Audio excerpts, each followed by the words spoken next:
Hey guys, welcome to Peace in the Garden. I'm Nick. Today we're going to be doing a little cleanup and taking a look at some of the plants in the garden. A lot of things are dying off. These are my early plants from February and March. So we're going to take a look at it right now. This is my sunflower plant. It's a little sad because it's dying off now. Some of the leaves are getting brown and it's looking a little sad, but that's okay because that kind of happens when they get old. I think this is ready to harvest. I'm going to do that pretty soon. Looking pretty good. I'm so excited about that.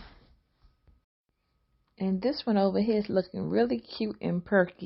My my watermelon plant is still producing watermelon, but I'm not sure what's going on.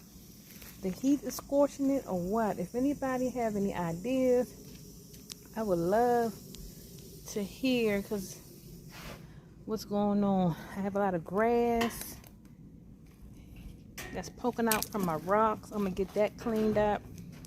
My okra, I have a new okra plant. It's growing pretty nicely. I'm really excited about this. I'm going to have some okra soon. Have my daughter, she's out here helping me today. She's doing a good job. She's watering. Sky, you want to say hi to everybody? Okay, she's a little shy, so I'll let her feel comfortable when she's ready. I have these right here. We're gonna pull these today, hopefully, if we're not exhausted. So I'm still having issues with my Jubilee tomato. It's a calcium deficiency. It's called blossom end rot. My hope is that me doing the milk bath, I have also done the eggshell paddle, and on top of that I've been doing the Alaskan fish emulsion. I'm doing that more frequently. My hope is that it will resolve the issue with the blossom end rot. Well, good news, I've been having a lot of cucumbers. I just got rid of my squash plant. I had some issues with that, but I did plant a new squash plant here, and that's growing. Let me flip you around. That's growing, so I'm going to have another squash before the end of the season to harvest off, hopefully. So I am excited about that. Let's see. I have dead leaves on here too as well. This is my cantaloupe plant. I have one cantaloupe down there that's doing something. I'm really excited about that.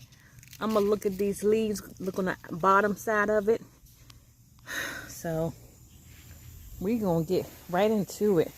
Let's see. This is another watermelon plant.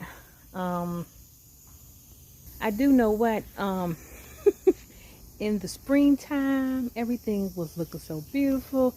I guess the bugs are out here attacking things. I don't know, but I guess that's just a part of summer planting.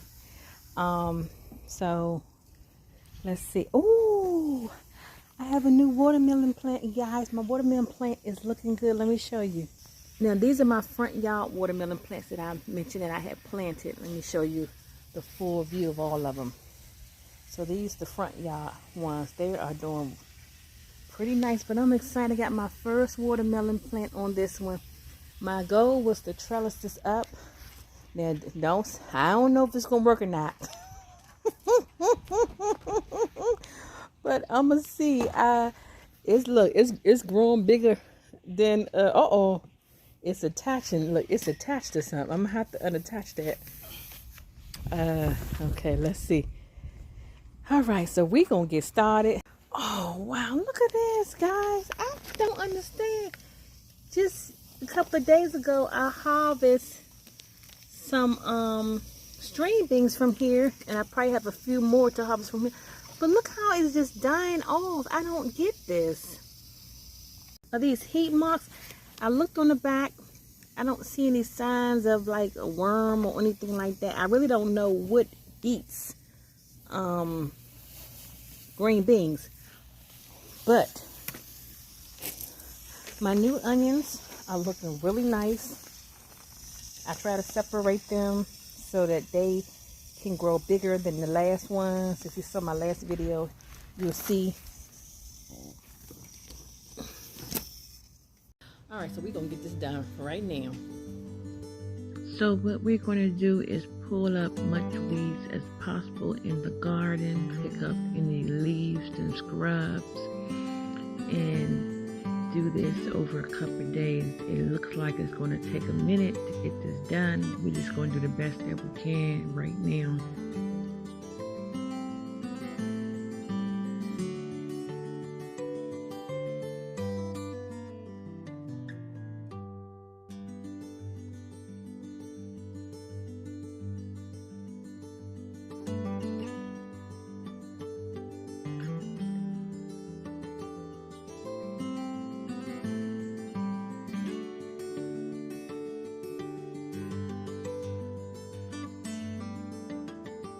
So now we're going to cut the weed area, and then we are going to push the rocks to the side in the areas where the grass was coming through. After we push the rocks to the side, we're going to spray the area and lay the weed barrier down and push the rocks back on top of it. So hopefully this will not happen again. And a recommendation, which from experience that I've learned, is probably best to buy a very thick weed barrier. We purchase ours from a local store, and we end up going to Lowe's to get a very thick one. So hopefully this will not happen again. So we won't go through this process again. Maybe next year. Yep, this is definitely a lot of work. Oh my goodness, wow. Now we're going to go through and trim all of our plants that have dead leaves on them. Remove all the dead leaves. Look inside of the containers and remove any dead leaves within the containers, around the containers, and pick all that up, because that brings the bugs. Sometimes bugs see those, or they can smell it, and then they come to those plants thinking those plants are weak.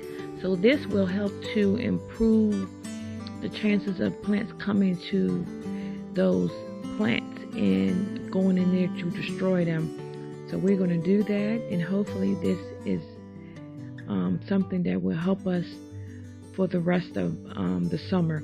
Peace and love, and have a great day.